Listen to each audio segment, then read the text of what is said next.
Hi, it's Griggs with Obsidian Wisdom. Today we'll discuss 5 ways to protect your money without an emergency fund. We often hear about the benefits of an emergency fund, and I'm someone that can appreciate an emergency fund. The idea of an emergency fund is if there is something that happens that I wasn't planning on paying, I have money set aside for such an expense. But there are ways to prepare for an emergency without necessarily setting your money aside in some sort of a dead space. I'm someone who believes money is meant to make more money, and then we work and spend our time on things that bring us fulfillment. That success at the end of the day is being able to set a goal or a desire for yourself and then being able to achieve that goal. When you guys hear me say that wealth is more than riches, what I'm describing is this idea that there are people who are teachers and teachers don't get paid a lot of money, and yet they are very fulfilled in their craft. There is something that's more than money that we can achieve in this world. And the opposite is also true, where I can find examples of people who have success from the perspective of riches, and yet they're miserable, depressed, taking different medicines. They're stressing about life. Sometimes they're suicidal, where it's not all about the money. So let's take a step back and discuss 5 ways you can protect your wealth outside of having an emergency fund. So the first one on our list is insurance. One of the benefits of insurance is we're able to leverage our money so that way we free our money to work in other ways. If you think about your health insurance or your life insurance, even your property and casualty insurance, some of you that have a certain amount of wealth have probably looked at umbrella insurance.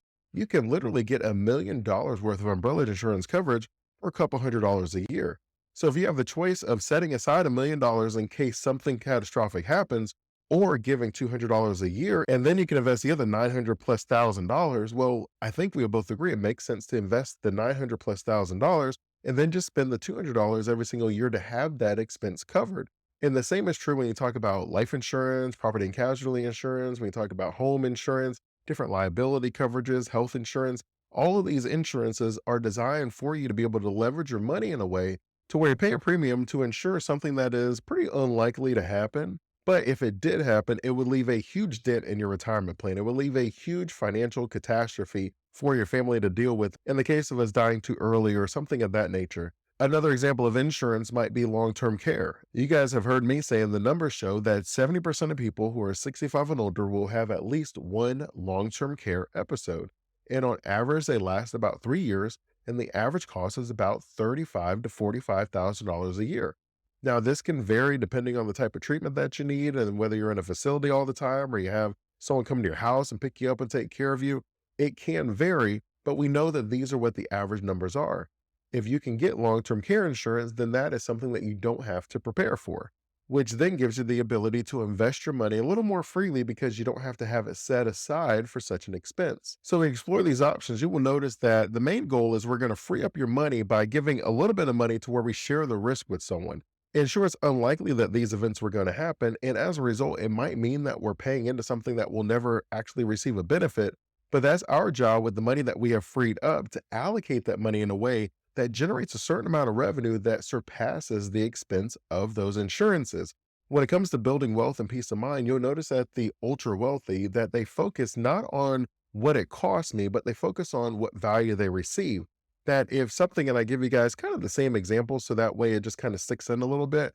But the idea is if I found a Lamborghini for $10,000, it doesn't really matter how I get the $10,000. Even if I went to the mafia down the street and they gave me the money and they said, Dre, if you don't pay this $10,000 back in 3 months, we're going to break your kneecaps or put you in cement shoes or something like that.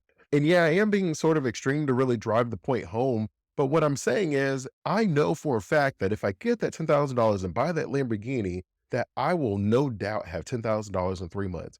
Whether I take that Lamborghini and I rent it out where someone drives it and they pay me a few $100s every time that they drive it, or whether I end up selling it, or I go to the bank and I say, hey, I own this Lamborghini. You see that it's worth over $100,000. I just need you to give me a loan for at least $10,000. And then they're saying, okay, now that you have the collateral, I'll give you a pretty nice interest rate. So I can then say, okay, I got my loan. They gave me the money. I go pay the mafia guy back and he's happy. And he's like, great job, Dre. And again, I know it's an extreme example, but what I'm trying to say is it's not as important the cost that I'm paying for something. It's the value that I'm receiving from it. What is this going to achieve for me? And many times we have an emergency fund set aside because we're not too sure what to do with the money to be able to generate enough to be able to pay off an expense.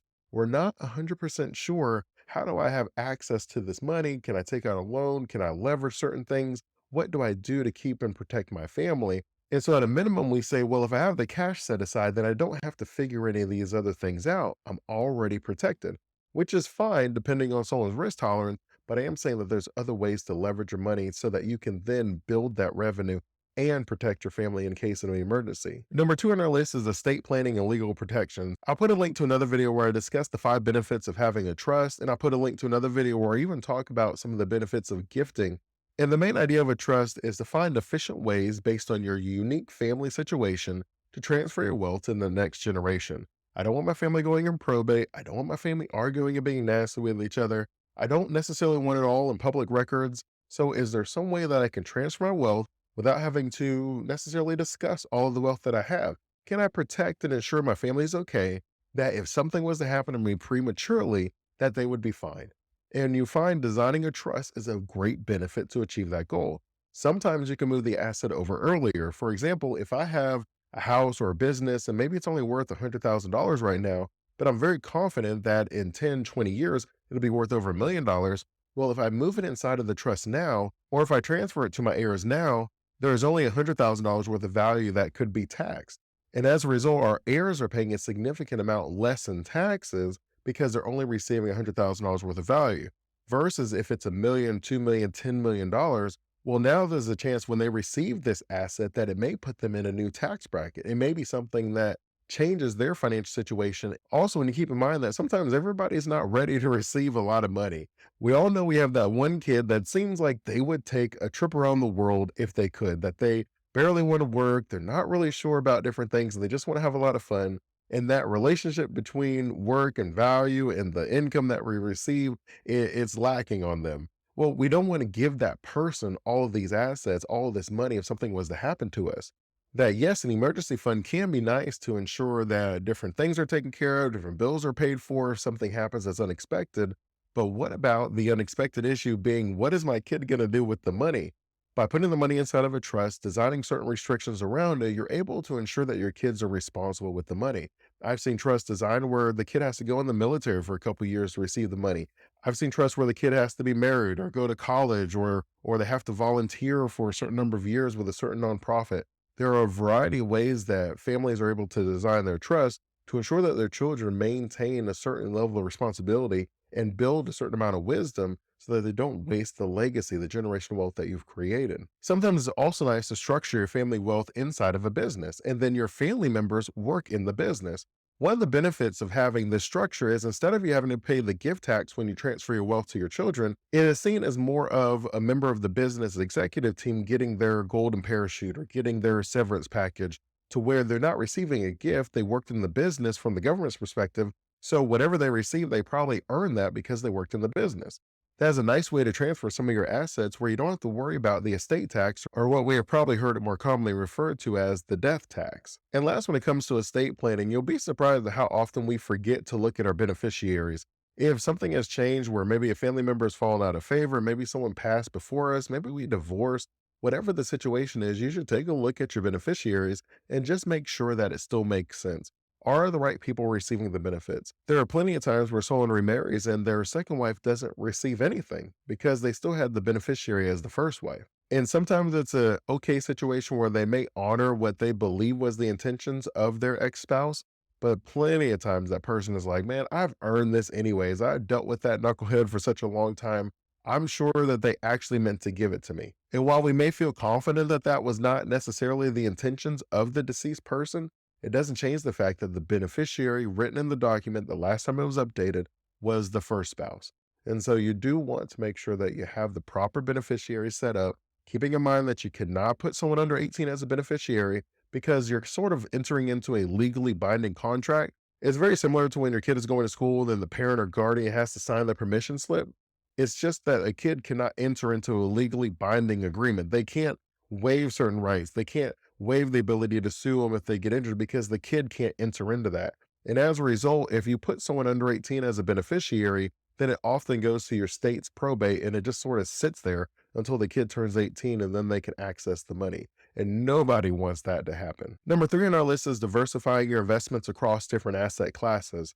This is one of those things that is sort of becoming a little more controversial where we're saying, hey, I don't want to diversify because I know that if I pick the right stock, this stock can go up 20% and then my money will make a lot more than me having a portfolio where I know some of my stocks are going to perform well, but I equally know that some of my investments are not going to perform well because I have this risk protected asset allocation. And while it's true that diversifying your money across different asset classes means that you're foregoing some of your return, it's because you're hedging against some of your losses. By keeping some of your money very liquid, but it's still invested to where you're still maintaining and keeping up with inflation, that is better, in my opinion, than leaving the money inside of just a bank account that's going to give 0.001%. And that's part of the reason why I do goal centric planning. Because, in my opinion, if we can achieve every single one of the goals that you would have in your life, that would have you sit back and say, my life was exactly what I wanted. It could be no better. I have no regrets, Stray. Thank you very much. I would say, all right, let's do that. There's no real reason for us to take these home run swings and invest in very risky investments. And then all of a sudden we're stuck holding a bag and no money. In fact, I just read about this crypto scam where there was this woman who was retiring and she had lost $70,000 in this crypto scam. And she's trying to sue the bank for overseeing and allowing these wires to be transferred. And she talks about crying every day. She talks about the regret that she has. And I often tell you guys, I don't invest in things. I don't recommend investments in things if I'm not comfortable in understanding what is a win and what is a loss. A win doesn't always mean the stock is going up. There are great companies when the stock goes down. I'm actually saying this is a win for us. This is what we've been waiting for. We need to jump on this opportunity. And then there's other times that the stock goes up and I'm like, man, this is a meme stock. This is not real. This company isn't worth that. And I'm very uncomfortable when that happens. Right? GameStop is the last meme stock, and that was a great example where I'm sitting here and I'm like, I don't know that GameStop is actually worth that. When I look at their financials and how much they make, yes, everybody said that they agreed to pump the stock up. We're sure it's outperforming, and people were trying to show Wall Street that they had control over it. But I don't know if that's the way I would go about proving that I have control over something by making it artificially inflated in value. But, to each their own. But at the same time, it is worth knowing that if you have your money allocated across multiple asset classes, where you have some stocks that perform well in inflationary times and you have some stocks that perform well in deflationary times, you have stocks that perform well in times of economic growth, you have stocks that perform well in times of economic decline and recession, but you have a portfolio designed in a way that it protects you in the case of an emergency. But at the same time, you also don't have your money just sitting on the sidelines and earning nothing while the bank is then allocating your money in a way that they earn 10, 20, 30% off of your money. That I think it's in our own best interest to do what the most successful, the ultra wealthy do. And you'll find that the only reason that they have a lot of money sitting in cash is because they don't have anywhere better to put the money. And you will find that Warren Buffett is a great example of this, where multiple times over the lifespan of Berkshire Hathaway, he had his money sitting in cash. Not because it was sitting at his side for rainy day and emergency fund, but because he felt all of the stocks were overpriced, that there was no good investment, no good place to put his money. As a result, he just sat his money on the sideline. If there's no better investment for me except cash, sure, put my money in cash. I'm okay with that mindset. But then when the opportunities did arise, he then allocated that money towards those investments. And I'm someone that believes that we should be intentional with our money in that exact same way.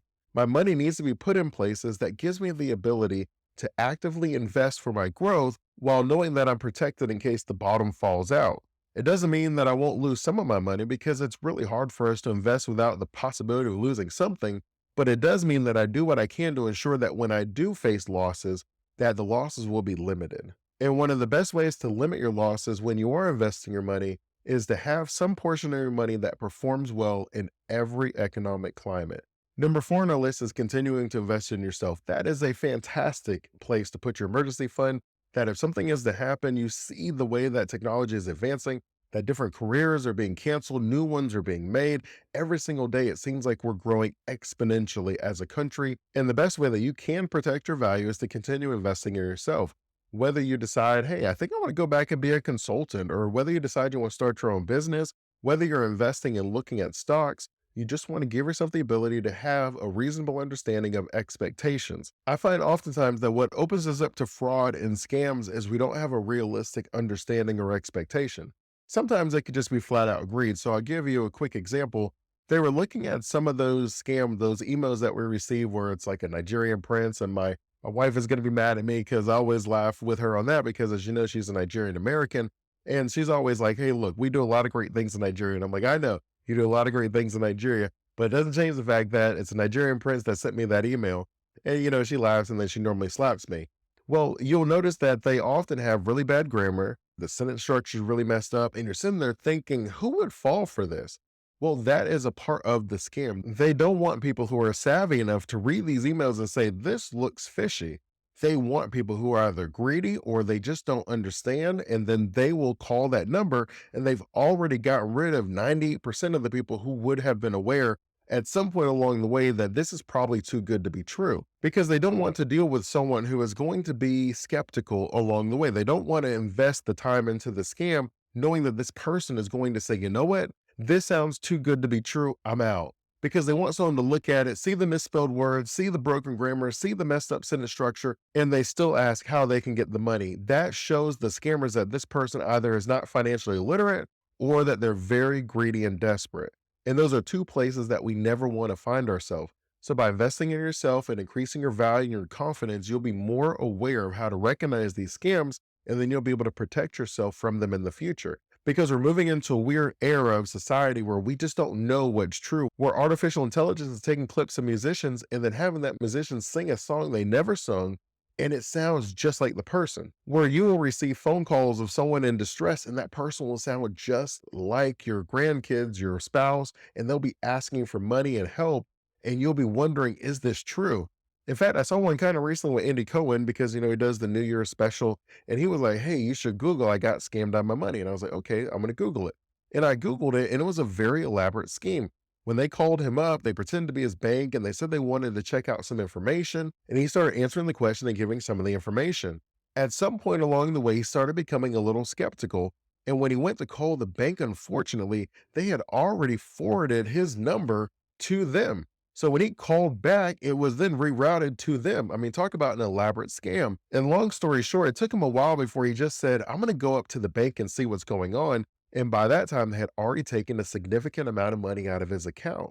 It's just a very tough time for us to be able to make sure that we're protected.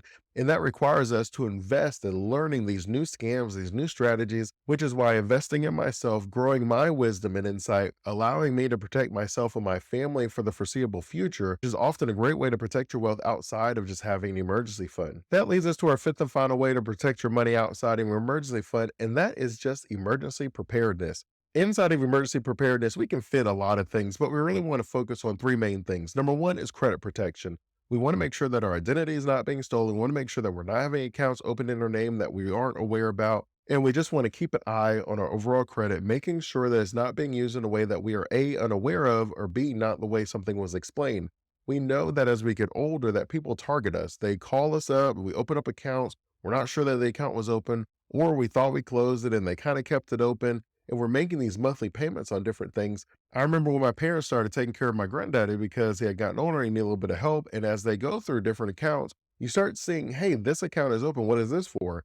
And you often find that we're like, I don't really know why that's open. So just by having the credit monitoring, make it a part of your routine every quarter, twice a year, even monthly if you really want to, just take a look and see what accounts are open in your name. Are there any new accounts? Maybe you get alerts whenever it's open. Some people go the extra step of having their credit frozen, which is a very fancy way of saying that you actually have to call the credit bureau, tell them, hey, I'm about to make a purchase. Can you unfreeze my credit?